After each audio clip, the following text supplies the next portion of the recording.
Hi hello friends, ఇవాళ మనం షాహీ సేమియా దమ్ బిర్యానీ ఎలా చేస్తారో చూసేద్దాం రండి. Friends, please subscribe to Shaheen sweet home. చూడండి, ఫస్ట్ మనం ఒక బౌల్ పెట్టుకోవాలి. బౌల్ పెట్టుకున్న తర్వాత మనం 1/2 కిలో సేమియా అనేది వేసుకోవాలి. 1/2 కిలో సేమియా వేసుకొని మనం డ్రై రోస్ట్ ప్యాన్ మీద డ్రై రోస్ట్ చేయాలి. ఆయిల్ ఏం వేయకూడదు. ఆయిల్ వేయకుండా మనం డ్రై రోస్ట్ మాత్రమే చేసుకోవాలి. కొంచెం సేమియా గోల్డెన్ బ్రౌన్ వచ్చేదాకా మనం ఇలా వచ్చేదాకా డ్రై రోస్ట్ చేసుకోవాలి. ఇప్పుడు చూడండి ఫ్రెండ్స్, మనం సేమియా 1/2 కిలో సేమియా డ్రై రోస్ట్ చేసి పక్కన పెట్టుకున్నాం కదా, దానికి మనకి 1/2 కిలో చికెన్ అనేది తీసుకోవాలి. అల్లం వెల్లుల్లి పేస్ట్ తీసుకోవాలి. అల్లం వెల్లుల్లి పేస్ట్ మనకి ఒక 2 టేబుల్ స్పూన్, సాల్ట్ ఒక 2 టేబుల్ స్పూన్ వేసుకోవాలి. నెక్స్ట్ కారం పొడి వేసుకోవాలి. కారం పొడి కూడా ఒక 2 టేబుల్ స్పూన్ మనకి పట్టిద్ది. పసుపు, నెక్స్ట్ గరం మసాలా, లవంగా చెక్క, యాలకుల పొడి మసాలా వేసుకోవాలి. దీంట్లోకి మనం గరం మసాలాను ఒక టేబుల్ స్పూన్ వేసుకుంటే చాలు. నెక్స్ట్ ఒక గుప్పడి నిండా హ్యాండ్ఫుల్ కొత్తిమీర వేసుకోవాలి. నెక్స్ట్ ఒక 4-5 table spoon, full table spoons మనకి గట్టిగా ఉండే పెరుగు వేసుకోవాలి.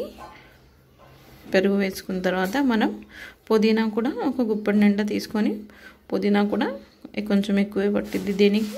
మొత్తం తీసుకున్న తర్వాత మనం దీన్ని బాగా మసాలా మొత్తం పీసెస్కి పట్టేటట్టు మనం మ్యారినేట్ చేసి పక్కన పెట్టుకోవాలి.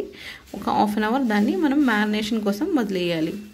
1/2 అవర్ వదిలిన తర్వాత నెక్స్ట్ మనం ఆనియన్స్, టమాటో, పచ్చిమిర్చి కట్ చేసి పక్కన పెట్టుకోవాలి. ఇప్పుడు వేరే ప్రెషర్ కుక్కర్ తీసుకోవాలి. ప్రెషర్ కుక్కర్ తీసుకున్న తర్వాత ఒక 2-3 టేబుల్ స్పూన్స్ ఆయిల్ అనేది వేయాలి. ఆయిల్ వేసిన తర్వాత మనం దాంట్లోకి లవంగా, చెక్క, యాలకులు వేసుకోవాలి.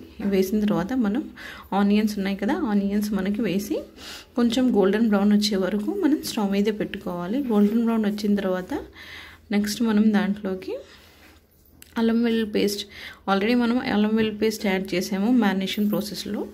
ఇప్పుడు మనం 1 టేబుల్ స్పూన్ వేసుకుంటే సరిపోయింది. అల్లం వెల్లుల్లి పేస్ట్ వేసిన తర్వాత మనం కలుపుతూనే ఉండాలి, లేకపోతే మనకు అడగంటే ఛాన్స్ ఉంటుంది. కాబట్టి ఆనియన్స్ రెడ్ అయిన తర్వాతే మనం అల్లం వెల్లుల్లి పేస్ట్ అనేది మనం వేసుకోవాలి. నెక్స్ట్ పచ్చిమిర్చి కూడా ఒక పచ్చిమిర్చిలో మధ్యలో స్ప్లిట్ చేసి కట్ చేసి వేసుకోవాలి. ఒక పెద్ద టమాటో అనేది ఒకటి తీసుకోవాలి. ఒక ఆనియన్, ఒక పచ్చిమిర్చి సరిపోతుంది.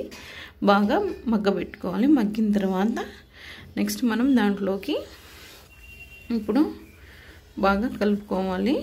కలిపిన తర్వాత నెక్స్ట్ మనం దాంట్లోకి చికెన్ ఉండిద్ది కదా, మనం మ్యారినేషన్ చేసి పక్కన పెట్టుకున్నాం కదా, ఆ చికెన్ కూడా వేసి మొత్తం ఆ టమాటోస్, ఈ చికెన్ రెండు కలిసిపోవాలి. అలా కిందికి పైకి కలపాలి.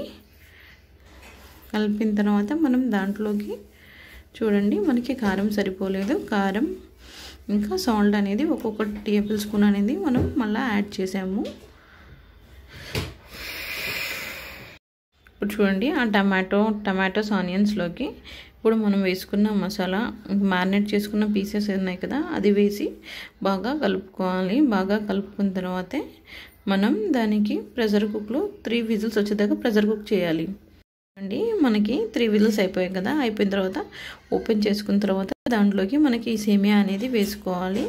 సేమియా వేసుకున్న తర్వాత మొత్తం ఆ కర్రీ మొత్తం దానికి సేమియాకి పట్టేటట్టు వేసుకోవాలి. ఇంకా వాటర్ వేయాల్సిన అవసరం లేదు.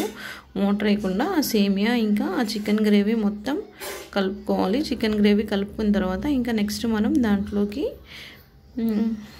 కొత్తిమీర, పుదీనా వేసుకునే మాట అయితే ఈ స్టేజ్లో వేసుకోవచ్చు. అది ఎవరి ఇష్టాన్ని బట్టి వాళ్ళకు ఉండిద్ది, లేకపోతే అవసరం లేదనుకుంటే. ఇప్పుడు చూడండి, మనకి సేమియా ఇంకా చికెన్ కర్రీ అనేది మొత్తం మిక్స్ అయిపోయింది కదా. మిక్స్ అయిపోయిన తర్వాత బాగా కలుపుకున్న తర్వాత ఇప్పుడు మనం దాని మీద ఏమన్నా బరువైన వస్తువు లేకపోతే ఒక ప్లేట్ పెట్టి దమ్కి పెట్టేయాలి. Be happy friends. Please like, share and comment for this video.